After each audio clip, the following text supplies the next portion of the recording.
Vanjiamman dairy farm நண்பர்கள் அனைவருக்கும் வணக்கம்ங்க. இன்றைக்கான விற்பனை பதிவுன்னு பார்த்தீங்கன்னா, நீங்கள் வீடியோவில் இப்போ பார்த்துட்டு இருக்கக்கூடிய ஒரு பயங்கரமான பெருங்கூட்டு 4 பல் கிடேரி விற்பனைக்காக வந்திருக்குதுங்க. 4 பல்லில் நல்ல கைகால் ஊக்கத்தில் ஹெவி சைஸில் கிடேரி விற்பனைக்காக வந்திருக்குதுங்க. நிறையா நண்பர்கள் பார்த்தீங்கன்னா 4 பல் 2 பல்லில் பெருங்கிடேரி வேணும்னு நினச்சிட்டு கேட்டுட்டு இருந்தீங்க. அவங்களுக்கு ஏற்ற இந்த விற்பனை பதிவு தானுங்க. மாடு ஹெவி சைஸுங்க, பெருங்கூட்டான மாடுங்க. கைகால் ஊக்கம் பாருங்க எந்த அளவுக்கு இருக்குது, மாடு எந்த அளவுக்கு பெருவிட்டுன்னு. 4 பல்லு தான் போட்டுருக்குதுங்க. 4 பல்லில் தலையீத்தில் அருமையான கிடேரி விற்பனைக்காக வந்திருக்குதுங்க. ஹைட் வெயிட்டில் நல்லா பயங்கரமாக இருக்குங்க. நல்ல ஒரு 3 ஈத்து போட்ட மாடு கண்டிஷனில் நல்ல பெருங்கூட்டான கிடேரி இடக்கணத்தோட விற்பனைக்காக வந்திருக்குதுங்க. குணம் அருமையான குணம்ங்க, தெளிவான குணத்தில் தனி தீவனத்துக்குலாம் எந்த ஒரு பிரச்சனையும் இல்லாத அருமையான மாடு விற்பனைக்காக வந்திருக்குதுங்க.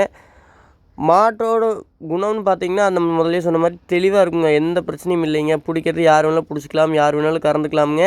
அதே மாதிரி மாடு பல் பார்த்தீங்கன்னா 4 பல் போட்டிருக்குது. சுழி சுத்தமான மாடுங்க, தப்பான சுழிகள் எதுவும் இல்லைங்க. மாடு தெளிவாக இருக்குங்க, பெருங்கூட்டான மாடுங்க. சின்ன மாடு அளவு மாடு அதெல்லாம் கிடையாதுங்க. மாடு நல்ல சைஸான மாடு, ஹெவி சைஸில் இருக்குதுங்க. மாட்டோட விற்பனை விலைன்னு பார்க்கும்போது 83 ரூபா மட்டுமே சொல்கிறோமுங்க. இந்த பெருங்கூட்டான மாட்டோட விற்பனை விலை 83 ரூபா சொல்கிறோங்கிறது நம்ம கண்டிப்பாக அனுசரித்து கொடுக்கலாம். மாட்டை முடிஞ்சளவு வந்து நேரில் பாருங்கள். நேரில் பார்த்தீங்கன்னா தான் மாட்டோட ஃபுல் சைஸ் தெரியுங்க. வீடியோவில் மேக்ஸிமம் கவர் பண்ணி போட்டிருக்கிறோமுங்க. நேரில் வர முடியாத நண்பர்களுக்கு நம்ம டிரான்ஸ்போர்ட் பண்ணி கொடுத்துடலாமுங்க. மற்றபடி மாட்டில் எதுவும் வேறு எதுவும் டீட்டெயில் வேணுன்னா நம்ம மிஸ் ஆயிருந்தா கான்டாக்ட் நம்பருக்கு கான்டாக்ட் பண்ணுங்கள். சென மாடுங்க, கன்று போடுறதுக்கு கண்டிப்பாக இன்னொரு 1 வாரம் பிடிக்குங்க. தெளிவாக இருக்கக்கூடிய இந்த இது தலையீத்துலேயே பார்த்தீங்கன்னா ஒரு 20 லிட்டர் கறக்கக்கூடிய தெளிவான மாடுங்க. மடியாம்பூர் அந்தளவுக்கு இருக்குது. மாடும் பெருங்கூட்டான மாடுங்க. 20லேருந்து 22 லிட்டர் இந்த தலையீத்துலேயே கறக்குங்க. தேவைப்படும் நண்பர்கள் மட்டும் தொடர்பு கொள்ளுங்க. நன்றிங்க.